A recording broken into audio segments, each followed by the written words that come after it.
morning. Welcome to the Unitarian Universalist Church of Corpus Christi. My name is Deborah Sunderman, and I'm pleased to be your worship associate today.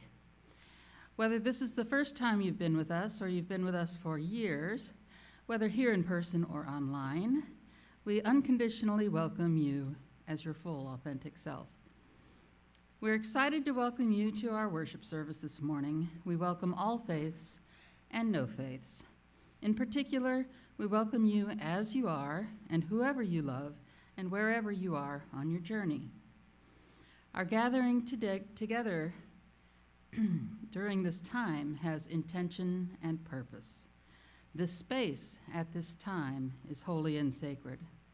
Though we may often fall short of our ideals, we come together with the intention to grow as spiritual and moral beings. To that end, we recite a covenant each week, which is not a creed, but a promise we make to one another. We live within our values: interdependence, equity, transformation, pluralism, generosity, and justice, with love at the center. Are there any announcements today? I can tell you that if you left something at my house after the Friendsgiving, let me know. I have a slotted spoon, a butter thing, and a few other things that I don't recognize. And the Christmas table is now open with wonderful knitted things and crafts, and it is taking donations from people who want to add to the sale.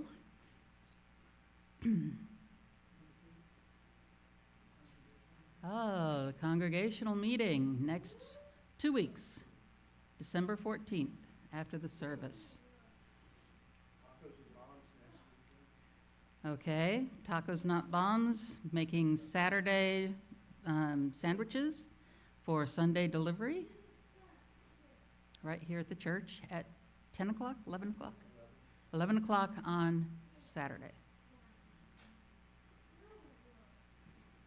Okay. It is our custom in this church to offer visitors and newcomers a chance to introduce themselves if they feel comfortable doing so. If it's your first time here, or you just feel ready to say hello after coming for a while, we invite you to stand as you are able or raise your hand.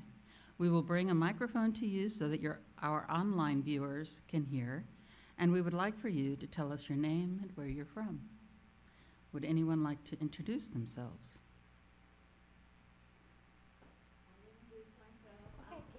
Wait for the microphone, please. Oh. Hi, I'm Karen Williams, and I live near Mathis Lake. Welcome. Is there anyone else? Okay. We are glad you're here. We welcome you and invite you to please join us for conversation after the service. We would like to get to know you. Our service will now begin.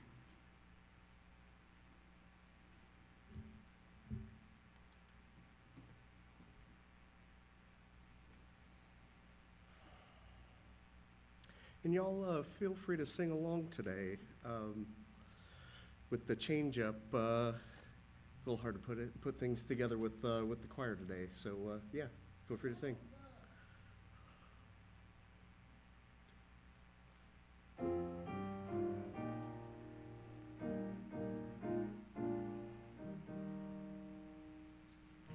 This is my song, O God of all the nations, a song of peace for lands afar and wide. This is my home, the country where my heart is. Here are my hopes, my dreams, my holy shrine. But other hearts in other lands are beating with hopes and dreams as true and high as mine. My country's skies are bluer than the ocean, and sunlight beams on clover leaf and pine. But other lands have sunlight too and clover, and skies are everywhere as blue as mine.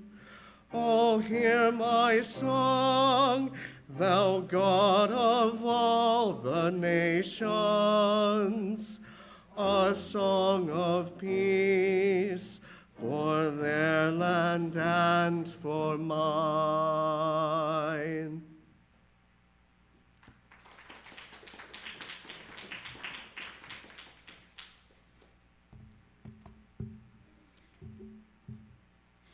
We gather today in a spirit of courage and compassion.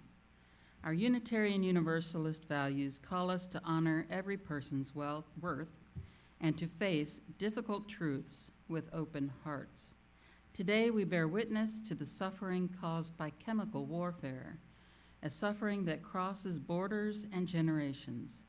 May this time remind us that we are connected, responsible to one another, and capable of choosing a more peaceful future.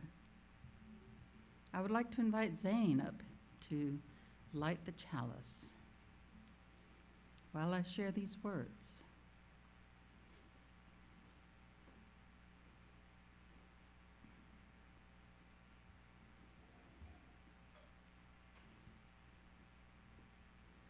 We kindle our chalice to honor the light of conscience. May this flame reveal truth, awaken compassion, and strengthen our resolve to stand against weapons that bring needless suffering and choose the path of peace.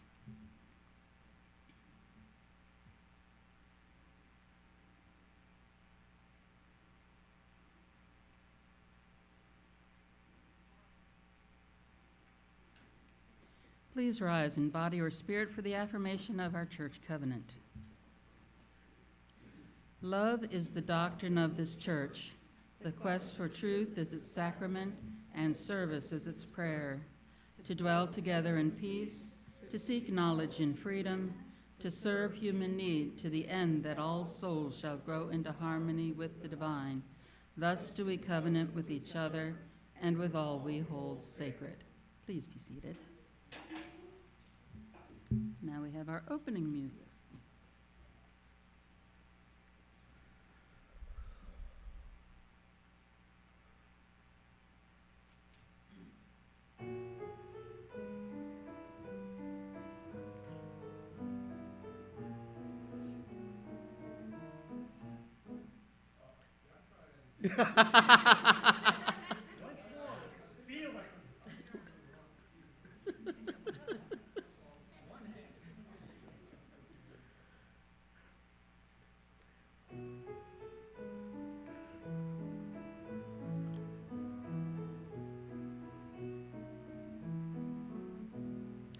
One more step, we will take one more step, till there is peace for us, and everyone will take one more step.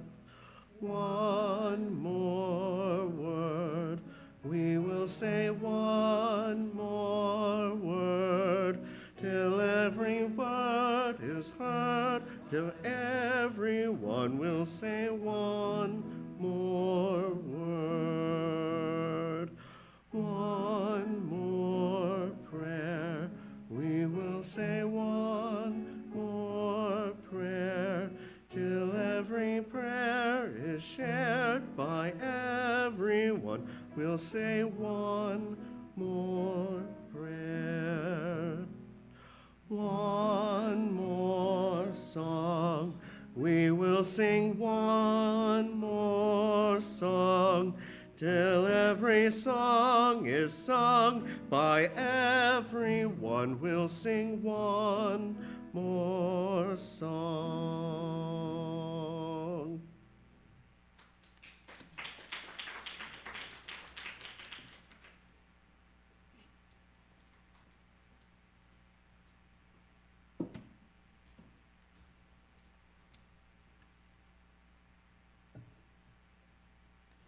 Good morning, everyone. Hello. Okay, I am Tess Cherry, your religious exploration coordinator here at U2C3, and our story today is the most magnificent thing. This is a regular girl and her best friend in the whole wide world. They do all kinds of things together. They race, they eat, they explore, they relax. She makes things. He unmakes things. One day, the girl had a wonderful idea. She was going to make the most magnificent thing. She knows just how it'll look. She knows just how it will work. All she has to do is make it. And she makes things all the time. Easy peasy. First, she hires an assistant. Next, they gather supplies. They set up somewhere out of the way to get to work. The girl tinkers and hammers and measures, while her assistant pounces and growls and chews. When she is finished, she steps back to admire her work. She walks around one side. Her assistant examines the other side. It doesn't look right. Her assistant picks it up and gives it a shake. It doesn't feel right either. She smooths the wrenches and fiddles. Her assistant circles and tugs and wags. When she is finished, she stands up and takes a long look at it. Her assistant gives it a nudge with his paw. The girl saws and glues and adjusts. She stands and examines and stares. She twists and tweaks and fastens. She fixes and straightens and studies. She tries all different ways to make it better. She makes it square, she makes it round, she gives it legs, she adds antennae. She makes it fuzzy, she makes it long, short, rough, smooth, big, small. One even smells of stinky cheese, but none of them are magnificent. Her hard work attracts a few admirers, but they don't understand. They can't see the magnificent thing that she has in her mind. The angrier she gets, the faster she works. She smashes pieces into shapes. She jams parts together. She pummels the little bits in. If only this thing would just work. Crunch. Uh-oh. She gets her finger stuck jamming things together. The pain in her finger rushes up to her brain, and she explodes. It is not her finest moment. I'm no good at this. I quit. Her assistant suggests a walk. It was not much help at first, but before long, she starts to feel different. Bit by bit, the mad gets pushed out of her head. As they stroll along, she comes across the first wrong thing she made. The bad feelings are about to start all over again. Then she notices something surprising. By the time she reaches to the end of the trail, she finally knows how to make the thing magnificent. She gets to work She works carefully and slowly, tinkering, hammering, twisting, fiddling, gluing, and painting. The afternoon fades into evening. Finally, she finishes. She alerts her assistant. The pair take a good long look. It leans a little to the left, and it's a bit heavier than expected. The color could use a bit of work, too, but it is just what she wanted. The end.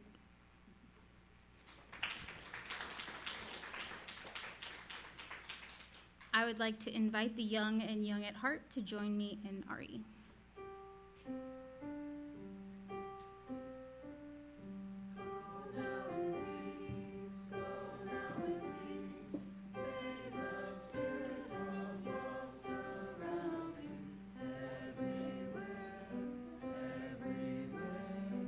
You may go.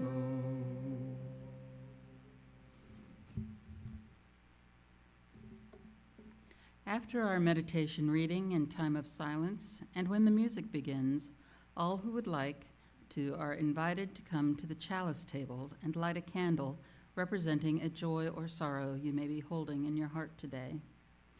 Please come up one at a time using the middle aisle, and keep in mind, a flame far away keeps the singeing at bay. If you are with us online today, you are welcome to share your joys and sorrows in the chat feature. Settle into stillness. Let your breath become steady and gentle. With each inhale, welcome clarity. With each exhale, release fear. Hold in your heart all who have suffered from chemical weapons, their pain, their courage, their longing for peace. In this quiet moment, may compassion rise in us and guide our commitment to a more just world.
Before I go to the regular introduction, I just want to note for everyone who's not aware, our planned speaker for today was down under the weather at the last minute. We've had to make some adjustments today.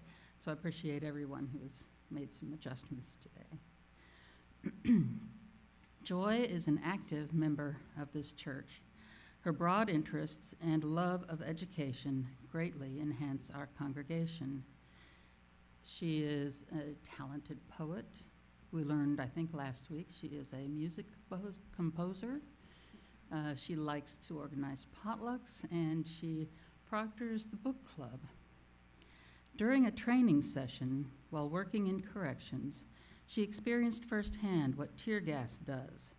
And after watching concerned citizens in the streets of the United States be attacked with tear gas and pepper spray, she became more interested in the international protocols signed into law in 1972, which prohibit the use of asphyxiating, poisonous, or other gases, and of all analogous liquids, materials, or devices, and bacteriological methods of warfare. Please welcome Joy Wright.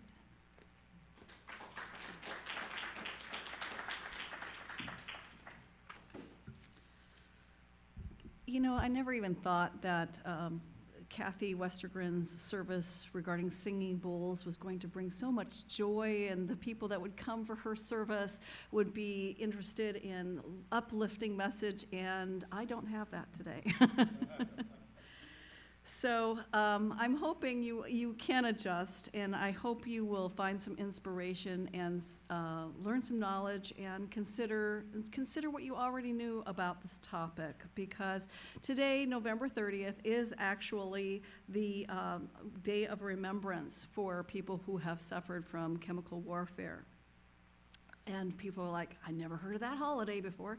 And the reason is probably pretty good. So although we often imagine chemical weapons as modern horror, the idea of using toxic substances in conflict goes back thousands of years, right? Ancient Greece tells stories about how heroes dipped arrows into poison. And in India, the texts describe toxic smokes, and Chinese military used arsenic and irritants for 2 millennia or more. So even medieval armies employed quicklime to clouds to blind their enemies. So they used quicklime. So chemical warfare is not new by any means, but it is probably the most haunting reminder of humanity's capacity to harm one another. Defined as the use of toxic chemicals, substances as weapons, it's distinct from biological or nuclear warfare, yet it's classified as a weapon of mass destruction. Its purpose is not only to harm, but to terrify, to inflict suffering indiscriminately and deny the inherent worth of human life. But the scale of cruelty of chemical warfare changed dramatically in the 20th century during World War I. Soldiers and civilians alike were exposed to chlorine gas, mustard gas, and early nerve agents. The impacts were immediate and cruel. Lungs were filled with fluid and mucus, skins blistered and burned. Nerve agents caused paralysis and convulsions, and blood was prevented from carrying oxygen normally, which led to internal suffocation. There were also incapacitating agents that were considered, chemical derived for substances from like mescaline and LSD, or strong sedatives, along with riot control agents such as tear gas, and the suffering was unimaginable and the moral outrage was profound. Even chemicals not formally classified as weapons, like Agent Orange, reveal the moral complexity of modern warfare. As it's a herbicide, it's not technically illegal, but the human and environmental toil cannot be ignored. It caused lasting harm to people, animals, ecosystems, raising questions that go beyond legality into ethics and morality and conscience. Even after the Geneva Protocol of 1925 was signed, prohibiting chemical weapons, their use continued. Italy dropped mustard gas on Ethiopia in the 1930s. Japan used chemical agents throughout China. Iraq used them against Iranian soldiers and Kurdish civilians in the 1980s. Beyond the battlefield, the use of poison and gas chambers in the Nazi Germany remains one of the most devastating reminders of how chemical technology can be used to strip away humanity itself. And long after the bombs stopped falling, these weapons linger. Unexploded or abandoned stockpile containers in the ocean, the farmlands, the forest. Communities living near chemical depots still face the risk of leaks. Wildlife, soil, and water systems remain vulnerable to contamination for decades. And though the last documented use of lethal Schedule III type chemical agents by the United States in a foreign battlefield was during World War I, chemical warfare has not disappeared. Today, reports from the Ukraine describe the use of choking agents delivered by drones from soldiers to force the soldiers from their trenches, exposing them to further violence. This is not distant history. It's a living present-day reality, reminding us that the threat of chemical weapons continues to touch lives around the world. As Unitarians, Universalists, we're called to respond. Our first principle affirms inherent worth and dignity of every person. Chemical warfare violates that principle to its core. It treats human bodies not as sacred lives, but as targets, ignoring their dignity and humanity. Our commitment to democratic principles and freedom calls us to educate, advocate, and participate in efforts to prevent proliferation and use of chemical weapons. This is not simply political work. It's moral and spiritual work. It's the work of conscious acting in alignment with the sacred values of our faith. Our seventh principle, respect for the interdependent web of all existence, reminds us that the impact of chemical warfare is far beyond human suffering. Contamination of the soil, the water, the air affects entire ecosystems. Poisoned land, tainted rivers, damaged forests are not collateral damage. They are part of the ongoing suffering inflicted on the world when humanity chooses destruction over care. The moral lessons of chemical warfare is clear. Knowledge and innovation are gifts only when we're paired them with consciousness and compassion. Science and technology alone cannot safeguard life. They must be guided by the moral imperative to protect. As people of faith, we are called to remember this and to act in ways that affirm rather than destroy it. For those reasons, chemical warfare is not a political issue. It is deeply spiritual and ethical. It asks us, what kind of world should we choose to build? It asks us whether suffering is acceptable, if it's an acceptable tool of policy. It asks whose humanity we recognize and uphold. Some may assume that because chemical warfare is illegal under international law, the work is already done. But legality is not the same as eradication. Thousands of tons of chemical munitions remain stockpiled around the world. New agents, more powerful than the old ones, are harder to detect. Many have been engineered in the last few decades. Chemical weapons have been used in conflicts in our own lifetimes, and abandoned arsenals continue to rust, leak, and endanger our communities and our ecosystems. Absence of public conversation allows complacency to grow. Historically, governments justified chemical attacks by labeling them as necessary, retaliatory, or experimental.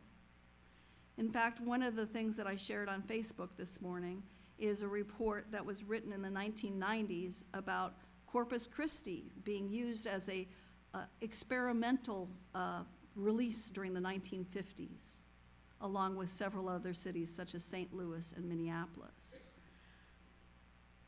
That's not common knowledge here. The reason being is it wasn't, the levels that they released were less than the ones that were supposed to be cancer-causing agent. And that's beyond what's acceptable anywhere, at any time, as far as I'm concerned. History reminds us that this moral clarity must not be left to the governments alone. Faith communities have a crucial role in shaping public conscience. Unitarian Universalism has stepped forward as pivotal moments in history, speaking out for abolition, for civil rights, for LGBTQ plus equality, for peace, for reproductive freedom, for environmental justice.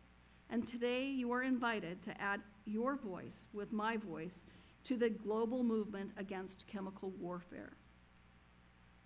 Taking a stand does not require technical expertise. It requires moral clarity. It can begin with congregational statements, with advocacy for compliance with the chemical weapons treaties that have already been signed, with support for survivors, and with the partnerships among peace and environmental organization. It can mean encouraging a new generation to think critically about how human creativity can be used to build a world grounded in justice and compassion. And when I think and I see tear gas being used on American citizens as a police action, it is legal. As a military action, it is illegal. The same exact chemicals are being dispersed in our cities today. When we think about the United States governmental agencies that work abroad and they use tear gas and pepper spray against the locals of those governments protesting, again, as a policing action, as an anti-riot action, it is considered a legal act. As a military action, when our soldiers are the one who are deploying those chemicals, it is an illegal act, and no one is calling it to the news to make people outraged like we were previously. This moral issue calls us not to despair, but to conscience, not to silence, but to witness, not into resignation, but into action, grounded in our deepest values. Thank you.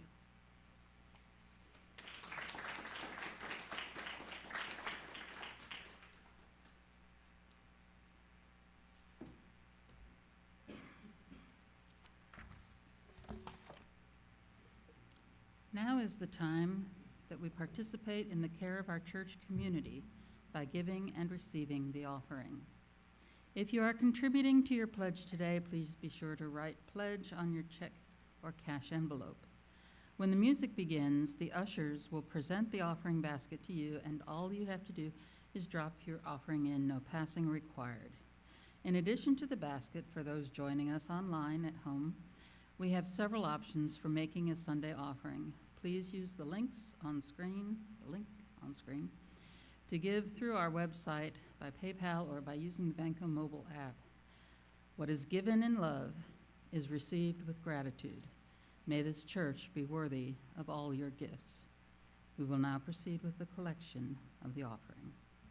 Please remain seated after the music is over for the closing of our service and reprise.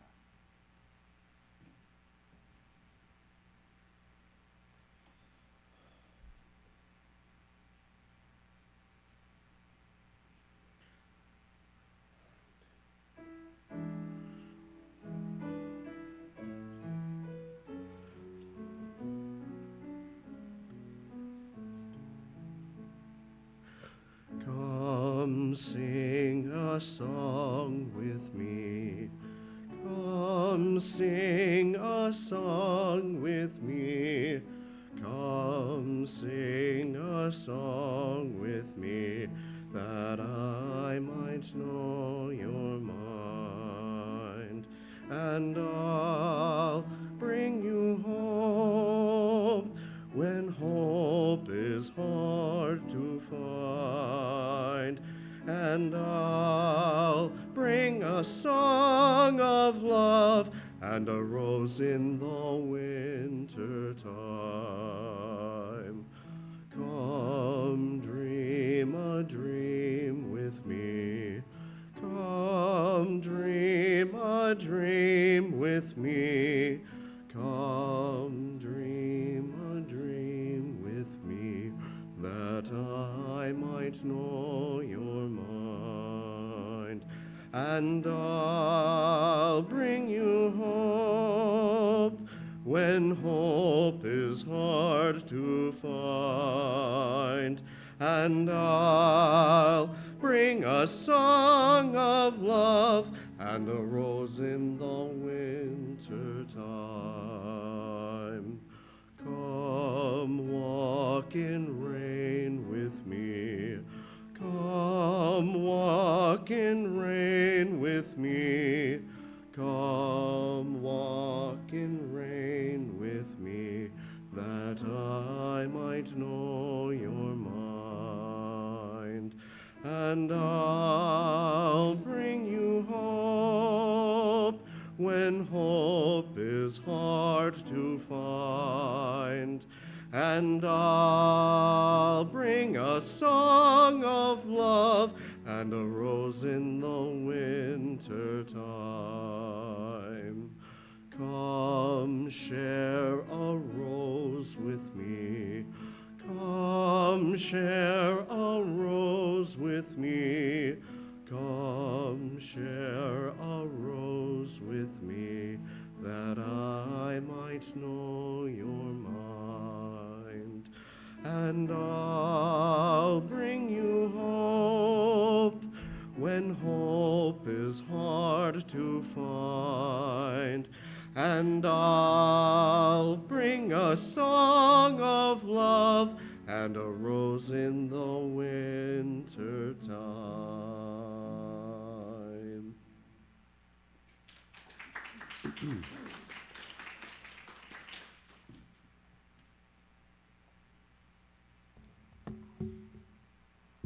Though we extinguish this flame, its light lives on in our conscience, our compassion, and our resolve to build peace.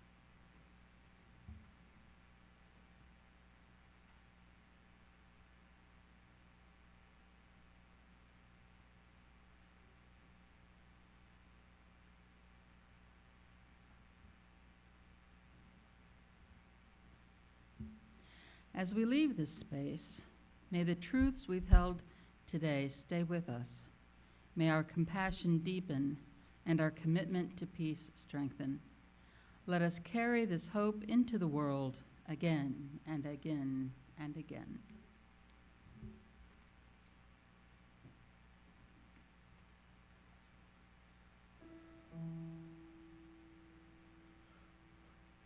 And I'll bring you hope when hope is hard to find. And I'll bring a song of love and a rose in the winter time.